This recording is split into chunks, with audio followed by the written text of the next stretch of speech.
Hi, Jersey City Public School staff. I'm Amanda Polifrone, and I'm a school psychologist with Project Resilience in the Department of Student Life and Personnel Services. This is a presentation about handling student behaviors, avoiding student escalation, learning about de-escalation strategies, and developing behavior interventions. While the presentation is about helping to keep kids calm, we also want to remember strategies for us as the adults to maintain a state of calm. It's helpful to first understand a little about dysregulation and misbehavior, and we can do this by talking about the brain. Dr. Dan Siegel created the hand model pictured on this slide. It explains flipping your lid to children. When children are in a dysregulated state, this means that their amygdala has taken over. So if we look at the image, the four fingers represent the prefrontal cortex. This is the part of the brain that is in charge of critical thinking, decision-making, and planning. It's what helps you make calm choices. This helps students think before they speak, persevere, show self-control, all of the things we consider to be key for success in the classroom. The thumb represents a part of the brain called the amygdala. It's the part of the brain focused on keeping you safe.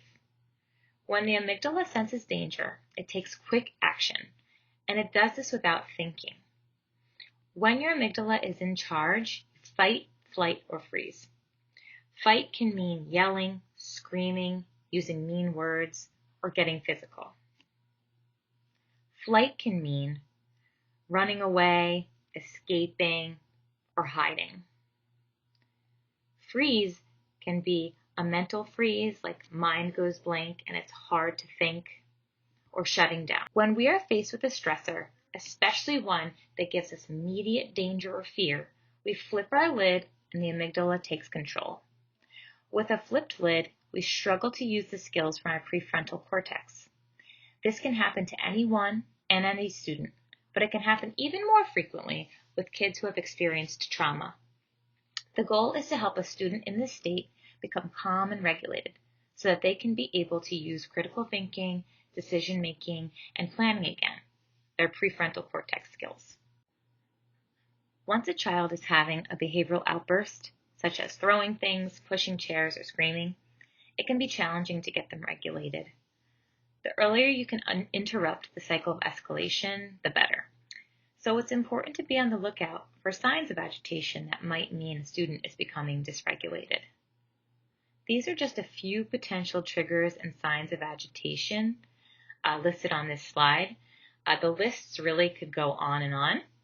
Also, you can remember to consider HALT. Is the child hungry, angry, lonely, or tired? Considering triggers and signs of agitation helps you to be proactive and preventative. Listed on this slide are other ways to be proactive. These are things that you can use and things that you might want to avoid. So under the use column, there is the first then strategy. An example of this is first you need to answer 2 math problems. Then you can play with the putty. The 2 by 10 strategy is also listed. This is spending 2 minutes per day for 10 days in a row, talking with the student in a child-led way, meaning that you would talk about whatever the student wants to talk about. Also on the avoid column, giving a consequence is listed. This doesn't mean that a student who harms others doesn't need a consequence. It just means that you don't move forward with a consequence when a student is still escalated. This needs to wait until after the student's brain and body has calmed down. So behavior intervention planning should follow the steps of prevent, teach, and reinforce. We talked about proactive and preventative strategies. This is that first step of prevent. And then in the next slides, we will be reviewing various strategies to then teach skills and meet unmet needs. When the child engages in the desired behavior and newly taught skills, providing reinforcement is then key. For function-based interventions, you need to determine the function of the behavior. This is not to replace a functional behavioral assessment, but understanding the function does help to inform interventions. So there are 4 functions of behaviors: attention, escape, tangibles, and sensory. So attention is when the student engages in this behavior in order to access attention or connection from adults or peers. This is connection seeking. Escape is when the student engages in the behavior in order to escape or avoid a non-preferred activity or environment. Tangibles is when the student engages in the behavior in order to access a preferred item or activity. And sensory is when the student engages in a behavior in order to access sensory input or it feels good for them. Understanding the function of the behavior allows you to determine an appropriate intervention. You can use ABC data sheets to collect this data and to determine the function of the behavior. So ABC is antecedent, behavior, and consequence. ABC data describes events immediately before and after a behavior of concern. So looking at this data helps to identify patterns and consider the possible function of the behavior. You should also measure the duration or the frequency of the behavior so that progress and effectiveness of interventions can be assessed. Another way to determine the function is by using the motivation assessment scale, and this is a questionnaire. Here are some function-based interventions. For attention, you'll want to avoid verbal attention for inappropriate behavior, but you'll want to provide verbal attention for appropriate behavior. This might look like praise. And then you can also provide attention on a scheduled basis for appropriate behavior, or do something like the 2x10 strategy that was discussed earlier. You'll also want to consider using needs-based interventions, which will be discussed on later slides. For escape, you'll want to do a scheduled break proactively, decrease difficulty of tasks, and then gradually increase the difficulty. Teach the student to request a break in an appropriate way. Increase fun and add access to reinforcement during the activity. Consider a token board and offer choice. Also use skills and needs-based interventions, which will be discussed in later slides as well. So just to go back, a token board is a structured positive reinforcement system. It provides reinforcement for something the student finds difficult. So tokens are delivered when the learner does a specific skill or behavior, such as following directions or using respectful words with others. The tokens can really be anything. They can be pictures, stickers, or checks. And then the student can then exchange the tokens and receive a reward. For tangibles, teach the student an appropriate way to ask for the item or activity. Use the first then strategy. This was talked about on earlier slides. Provide scheduled access to the preferred item proactively, and increase accessibility to that item. For sensory, provide sensory input proactively and also regularly. You'll want to fill the environment with interesting and stimulating objects and activities. Offer alternative behaviors that provide the same type of sensory input, such as auditory, visual, or tactile. Also look at some needs-based interventions, which we are going to discuss on the next slide. So it's important to remember that for sensory, the student cannot just stop. So it really is important to offer an alternative behavior that is matching the type of sensory reinforcement. For example, for biting nails, some alternative behaviors might be playing with a fidget pen, chewing gum, using a stress ball, doing arm movements, or drawing. Next, we will discuss needs-based interventions. We have to determine the unmet need. And some potential unmet needs are attention and connection. This is really that sense of belonging. Power, control, and self-competence. This can be feeling independence and mastery. And then also regulation. Don't forget here too to remember basic human needs, and to HALT, or HALT, is the child hungry, angry, lonely, or tired. Here are some interventions for attention and connection.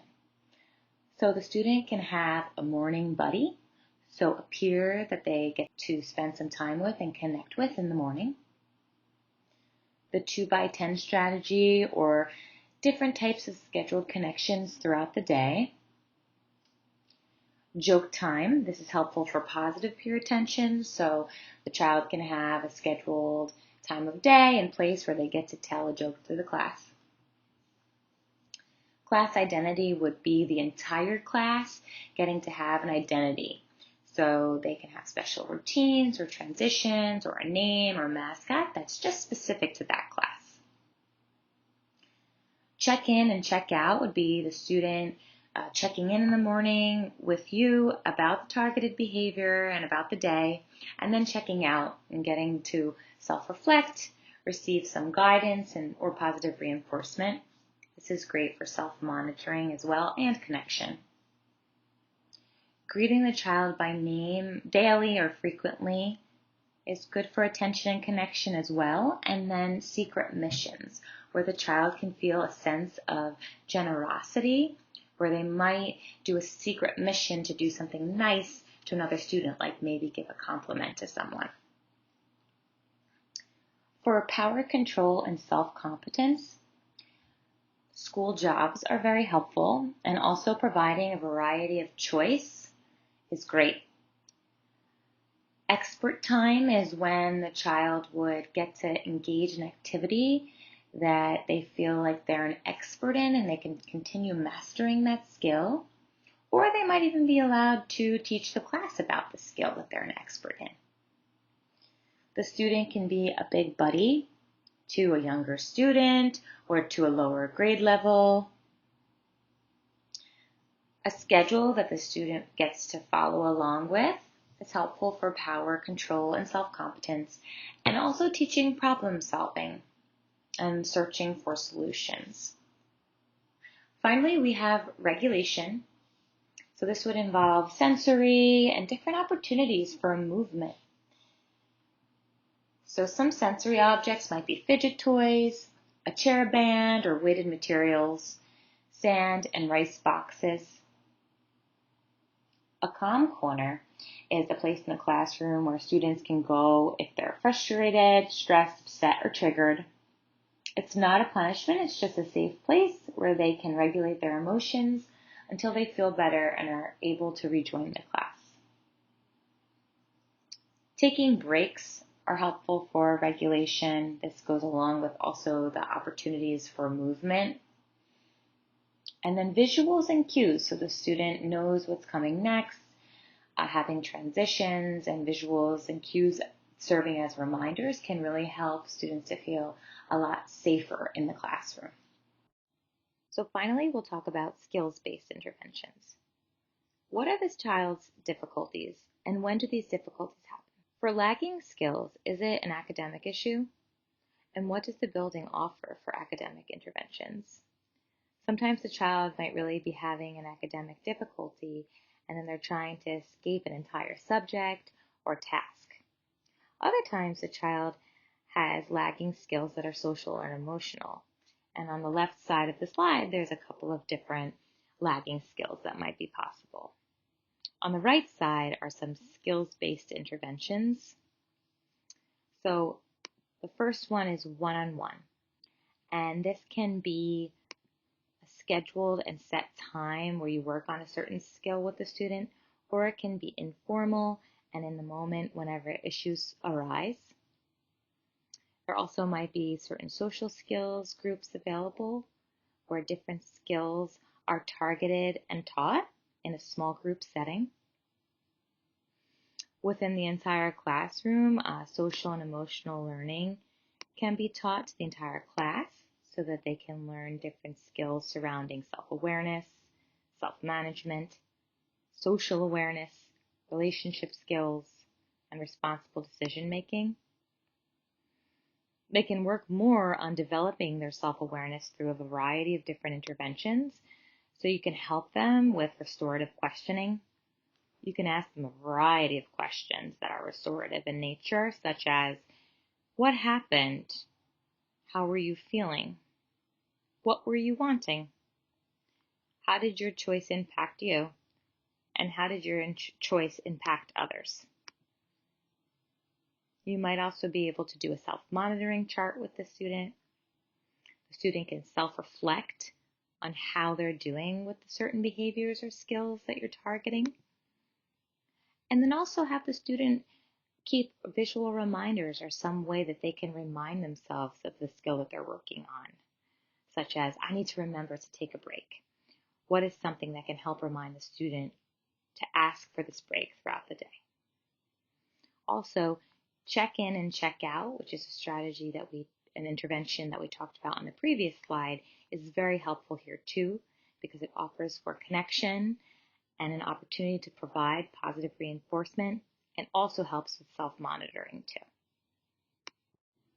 Okay, so we've come to the end of the presentation, and here are a couple of important reminders and summary of all of the slides. So for de-escalation, it's important to remember that in addition to working to help the student through regulation, we also have to remember how to keep ourselves calm throughout these types of situations, and it's not always easy. Don't forget to offer yourself self-compassion. Keep in mind that behavior is communication.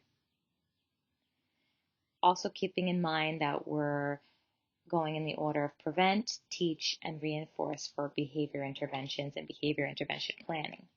So we're preventing behaviors from occurring by using some of the proactive strategies discussed. Then we're teaching skills that are needed, helping to have kids communicate their unmet needs and also have them meet their needs and learn how to self-regulate and work through emotional regulation.